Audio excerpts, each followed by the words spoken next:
Hey, good morning, everybody. This is Jenny. This is going to be a very random early morning YouTube video on about 4 hours of sleep. But I just had some creative, very random thoughts that I wanted to share with you. I've got up early today to teach them English online, and I just had an appointment with a student that really provoked a lot of thought because I've been doing this thinking for my own self, and I've been on this path for a while as a light worker, as a starseed. Take a minute to think about how programmed we really are. What provoked this thought within me today, specifically with this student, was I got a phone call from a 21-year-old girl who is from Taiwan, she's in university in Israel, which is very interesting. I have never had that combination, right, of cultures. From Taiwan and in the Middle East, Israel. And she is studying English because her parents paid for the program. Her parents pay for Cambly. Okay. So I was like, so what are you tell me about your degree program. She's studying criminal science. I said, why did you choose that? Oh, I didn't choose it. In my culture, those were my highest scores in that area. And my parents placed me in this program. And this was the easiest program to get accepted into Israel because they had a quota to meet for international students. And so I got placed here. And I was just like, wow, you're 21 years old. So, do you like criminal science? Not really. Like, gosh, okay. So what are you going to do after? And I could just feel this anxiety from her. And she was just like, I just don't know because I graduate in 4 months and I need to make a decision about what I want to do. And I don't want to go to Taiwan. I don't really want to don't want to work in the career in this industry anyway, or this career field anyway.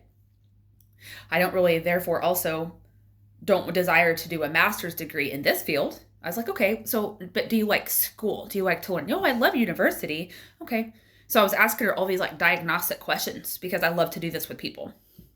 Whether I'm teaching English or not, I love to ask these questions because oftentimes nobody ever asks us, or it's like we were never taught to think for ourselves, And this is kind of what provoked this thought. And I just told her, and I was like, so what would happen in worst case scenario? Because another thing is we let fear dictate the decisions that we make and how we think about life, right? And we never question it. We just like the subconscious thing. It's like this monster that looms and we just make all these decisions in our lives.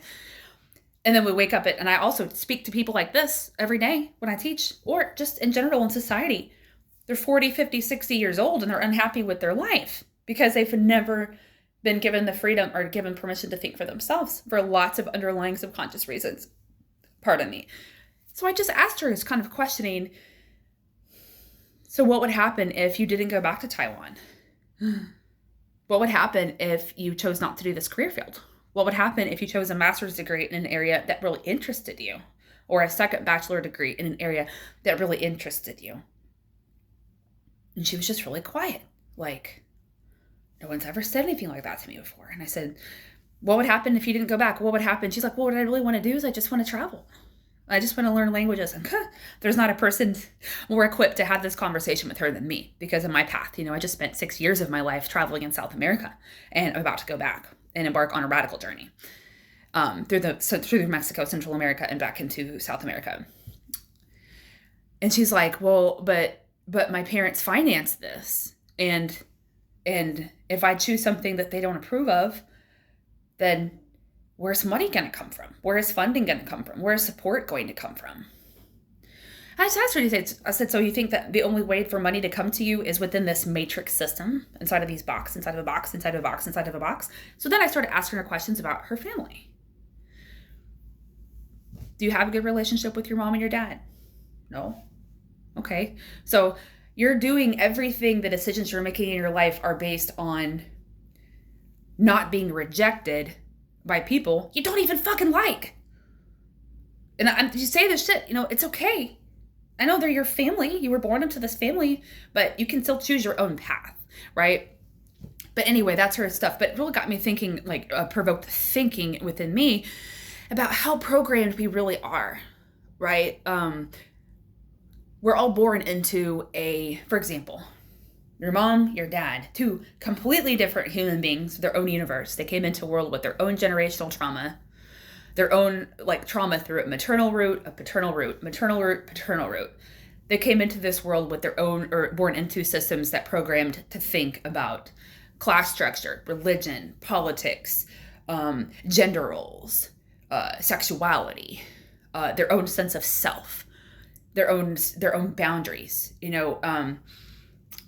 Most likely they didn't even take time to think about those things. We don't. They're just told how they're supposed to think about things, how they're supposed to act, how they're supposed to show up, etc. They met each other, they procreated, they had you, they broke. So then you were born into a certain zip code, a class structure, a certain race, a certain religious affiliation. You're taught how to think about certain things from the time that you were born, and we never question it. We just think that that's just the way that life is. We form belief systems that have nothing to do, and reality is just an illusion.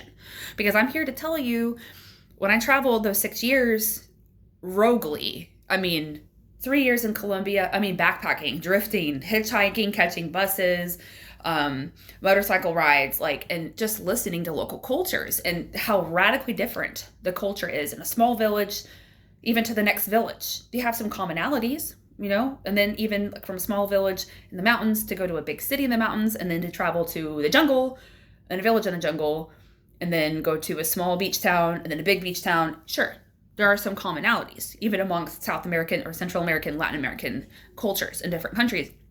But even within the same region, the same country, it is so different. You have your subcultures, but every one of those people thinks they're right. And you're born into things and you're told, imagine this.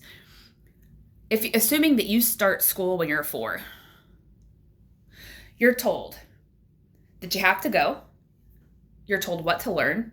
You're told how to act based on your gender, based on your race, what to expect out of life based on all these things. And you're programmed to fit into this matrix structure from the time that you're 4 or 5 years old.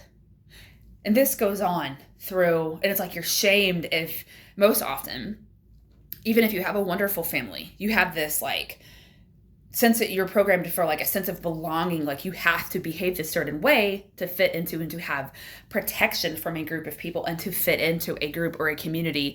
And we have the subconscious fear of well, if I don't conform to all of these things, then what? Well, I'll have the shame of rejection, or maybe it won't be safe because I won't have the protection of the sense of belonging to this group of people.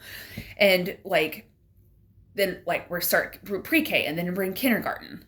And it's this way until we're in middle school. We're told where to be, what time to be there, what we're allowed to do, how we're allowed to act, how we're supposed to dress based on our class structure, our gender, our race, our sexual affiliation, or identity. All of these little micro things, right? And then we do this, and then we get to high school, and we're asked, well, what do you want to do after high school?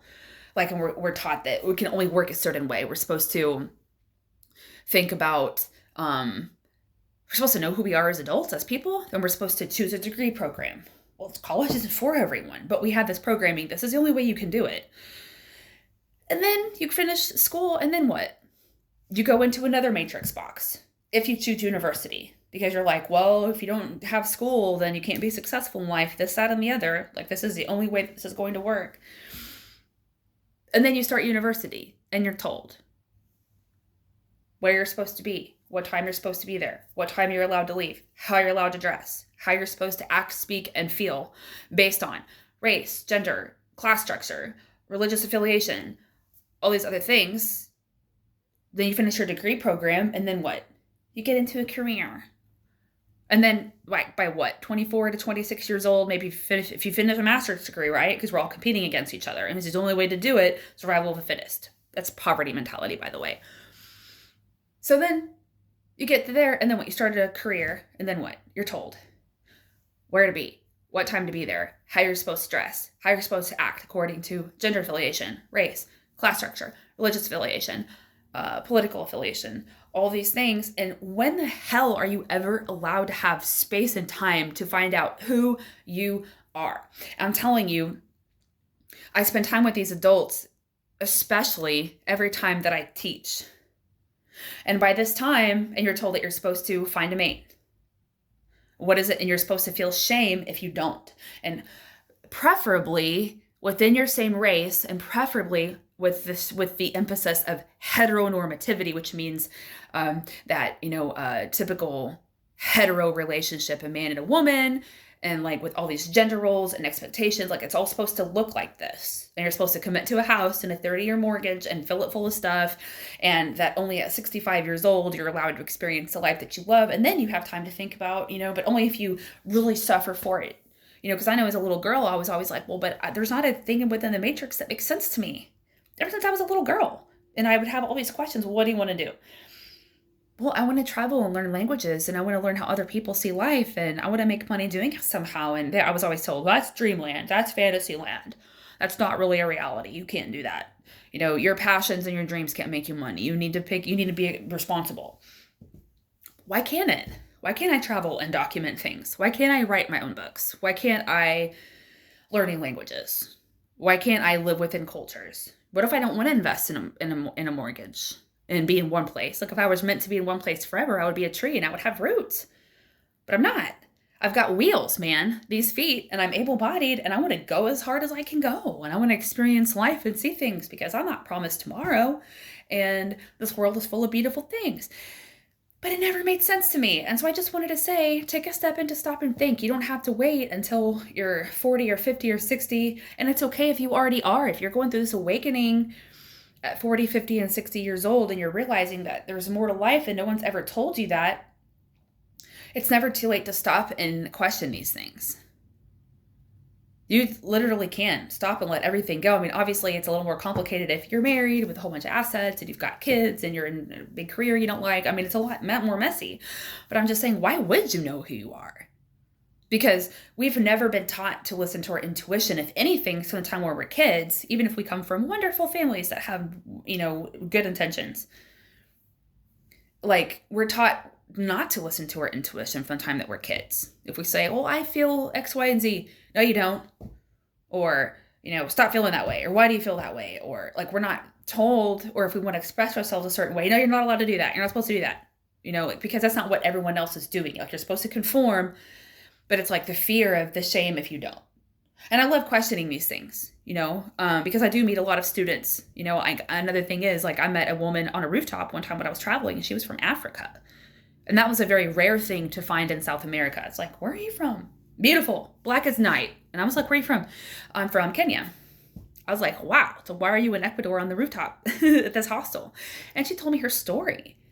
She's like, I'm a lesbian. I'm not accepted in my culture.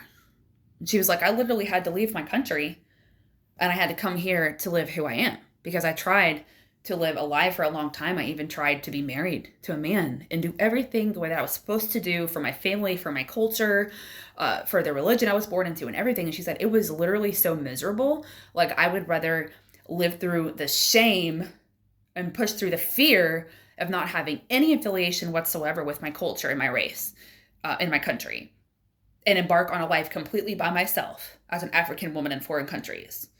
I would rather go through that than to face the misery of not living my truth. I was like, wow. So I just wanted to say, think about that. And you don't have to stay stuck in anything. Are there consequences to letting things go and stepping your truth? Oh, hell yeah. But which is greater? The fear of what that would mean? What does it have to mean? So people don't like you? That's their problem. So people aren't going to be happy with your decision? That sucks. But at the end of the day, you have to live with you. That's it. In one instance, all those people could disappear out of your life for some reason or another, and the only person you will ever be left standing with is you. So I would just like to leave that with you today. What's your truth? Who are you? It's up to you to figure that out. It's up to you to set the boundaries and to make time and space to listen to your soul and walk in your truth. And it's scary, but everything that you want is on the other side of that fear. So